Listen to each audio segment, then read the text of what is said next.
ভাই ভিডিওটা শেষ অবধি দেখুন, সেইটা কি হলো। দাঁড়া, কই যাস? যাচ্ছি কোনো এক শহরে, আমার গাড়িটি ভালো লাগছে না। আচ্ছা, তোর একটা কথা মনে আছে? ছোটবেলায় তোর সুন্দর একটা পেন্সিল ছিল, ওটা আমার শুধু একবার পছন্দ হয়েছিল। তুই আমার সাথে সাথে পেন্সিলটা দিয়ে দিস। তোর শখের ফোন ছিল আইফোন, সেই ফোন কেনার সামর্থ্য আমার ছিল না। আমি আমার বাবাকে বলছিলাম ফোন কিনে দিতে, বাট দেয়নি, অনেক মারধর করছিল। তখন তুই তোর ফোনটা আমাকে দিয়ে দিস। তোর বাইক ছিল, যেই বাইক অন্য কেউ টাচ করতে পারেনি, আর সেই বাইক তুই আমার বাসায় মাসের পর মাস, বছরের পর বছর আমার জন্য ফেলায় রাখছ।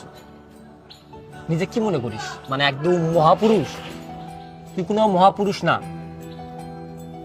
আমি জানতাম তুই প্রিয়াকে পছন্দ করিস, আমি বিয়ের দিনই জানতে পারছি। তাহলে তুই এই বিয়ে ভাঙলো নাকি সব? ভাঙিনি, কারণ তুই আজ পর্যন্ত আমাকে যত জিনিস দিছু না, 1-2 দিন ইউজ করে দিছু। তাই ভাবলাম আমি একটু ইউজ করেই দেই 2 দিন। लौड़े लग गए लौड़े लग